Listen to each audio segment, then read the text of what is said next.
Hey guys, it's me Nini and welcome back to Remote Philippines Job. And today we have here Miss Mary. Hi Miss Mary. Hello and Happy New Year Happy New and Year. good afternoon. So, Miss Mary, before we proceed to our interview process, can you first introduce yourself? yeah, sure. So, yes, my name is Mary, and yeah, I'm the admin and also, part of the recruiting team. Okay. So Miss Mary, before joining our company, which is the Remote Philippines Job, can you first tell us what is your previous work? All right. Before I transition in this, industry, I've been in a BPO industry for over 4 years. So, as a customer service, I've handled, different line of businesses. So, yeah, and then I decided to why not work at the comfort of my home, be with my family. So yeah, I'm here with this company. So And you've said that you've been 4 years in BDO company. So how long are you been here now in the Remote Philippines Job? for 2 years, Ooh, that was long, and we're happy that you're still here and two you're years and our counting. yeah. Yeah, of course. Hopefully, we will going around another more years for more productive. How did you first hear this company? Or saan mo to narinig? Or paano ka nag-apply? At first, BPO industry is my first job. Was my first job actually. So at first, it's very hard to really look for a new job, especially remotely. At that time, I don't know where to look for a client, but luckily, I came across this company through OLJ, so Online Job Online PH. Jobs PH, yes. What made you decide to apply? Especially since that aside from the online jobs at PH, there are also a lot of scams. So, Yeah. make you took the risk. At the time, actually, hindi ko pa alam na may mga scams. Since, start pa lang ako mag-transition. And since I mentioned earlier that BPO was my first job as well. Wala talaga akong idea at the time. But, of course, for 2 years working here, dun ko nalaman na marami talagang scams, any platform. So, mapa social media or even, OLJ or Online Shop PH. But at that time, the reason na ano ba yung, or bakit ba ako nag-decide to apply? Of course, nung nakita ko yung post ng company, binasa ko talaga. Kasi dun, para din ano ka, ma-aware ka kung scams ba yung, of course, ina-apply mo, di ba? So, you have to read the description. So, binasa ko yung information and nakalagay doon yung benefits and of course the salary naka-include din doon, which is good, 'di ba? Kasi alam mo na yung expectation mo. Meron doon nakalagay about mental health. So, yun talaga yung pinaka-importante din sa akin. And ang na-catch ng attention ko is yung working hours kasi naka-indicate din doon na, since I was in a BPO, right? So, naka-indicate doon na yung working hours is hindi siya pang night shift or, midnight. Right. So, Great. kaya yun talaga yung nagustuhan ko. And then yung environment din. So, yeah. And then, trinay ko na mag-apply. And maybe you have questions. Mamaya ko magkwento. Okay, so Miss Mary, as what you've said, you applied in BPO. So can you share the difference between your experience there through interview process or how does it went? Smooth ba or nahirapan ka nung mag-apply ka dito? Different talaga. Like, magkaiba yung, akala ko nga talagang, since nag-apply na din ako sa parang iba't ibang company sa BPO. So, parang iba't ibang company pero same-same sila ng process. So, nung nag-apply ako or nag-try ako mag-apply and mag-transition sa virtual or remotely, akala ko same ng process. So, magkaiba talaga. When it comes to sa process ng company, actually napaka-smooth lang Kasi nung nag-apply ako through Online Job PH, naka-receive kagad ako ng response and then you just have to fill out the application form. After ko mag-fill out ng application form, naalala ko parang madaling araw ko na-check tapos nag-reply kagad. So, pagka-reply, biglang nag-request na mag-call si CTO. So, nagulat ako. Doon ko talaga naramdaman na, wala, baka scam. Scam, oo. Kasi bigla siyang nag-request ng tumawag. So, sa isip-isip ko parang kaka-update lang nila na nakapasa ako sa pag-fill out ng application form.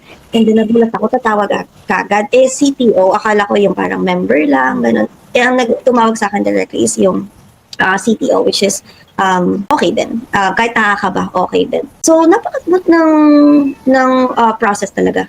Which is kailangan mo lang mag-fill out ng application form and then that's it. You have to wait if, for any feedback or update and interview. Yeah, that's why we are really encouraging our some applicants or those who want to try nga, we are really have a real-time process here and super smooth ng ating interview process and they don't need to pay some money in order to apply here. Kasi sobrang dali lang talaga as long as they have the dedication and they took the risk to apply. So, Yeah. Mary, what advice could you give to someone who is afraid to take the risk? Or kasi usually nga, sabi nga natin, sa panahon ngayon, madami na talagang scams and ano yung masasabi mo sa kanila na dapat nilang gawin? Kasi hindi nila malalaman kung hindi nila na-try, di ba? What can you give some advice? So, good question. Kasi you mentioned earlier na they don't have to pay. Yeah. Right?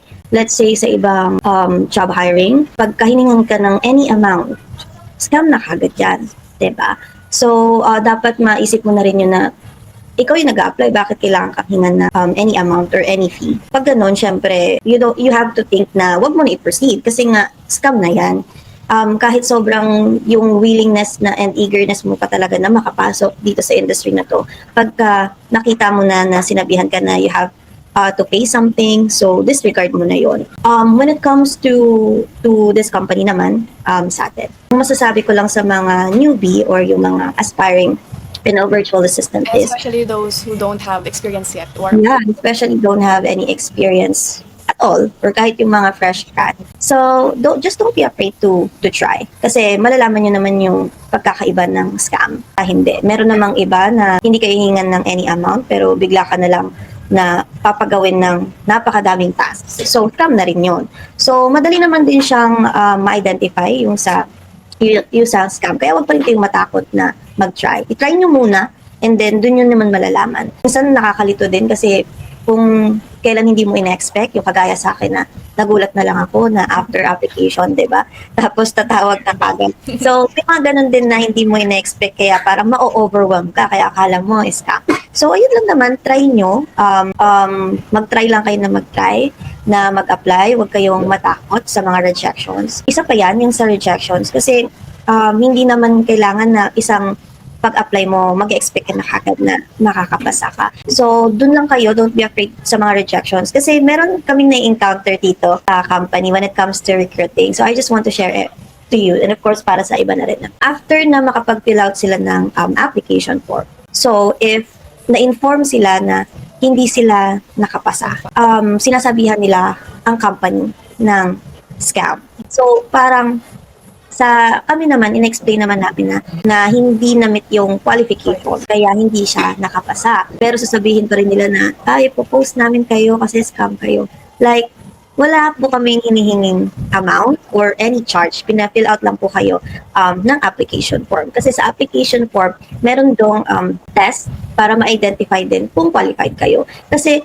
business ng client to. So, of course, we want to hire everyone, but we also want to see if you're really qualified, capable, and reliable for this specific job. Maybe this time you're not ready, but maybe soon, after 3 months. Kasi pwede naman kayong mag-apply ulit, di ba? Wala namang problema dun. So, kung na-reject kayo first time, and then maybe couple of months. Hindi naman kasi lahat na kukuha at first try lang eh.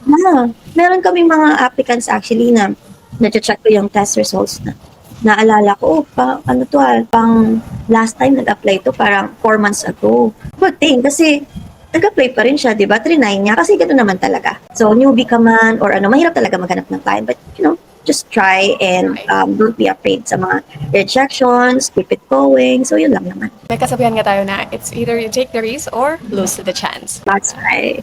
Yeah. So, Miss Mary, thank you so much. And I do really hope na when people see our conversations or this interview, masasabi talaga nila na we are not scam and we are doing a legit application because gusto lang naman natin na makahelp din sa iba kasi alam din naman natin yung feeling na kung gaano kahirap maghanap ng trabaho. Exactly. And we are just here helping them. And also, we want them to feel na kahit wala silang experience or even they have experience or fresh grad man, they are welcome here to apply in remote Philippines jobs. So, Yes. Mary, thank you so much for having your Thank you time. so much as well. And I just want to say advance Happy New Year and I hope that next year or probably next month, maraming na mag-a-apply sa atin and we will have a prosperous and successful job careers. Yes, claim natin yan. And thank you so much as well. Sana mag-enjoy ka sa New Year. Thank you, Miss Mary. Thank you so much. Bye.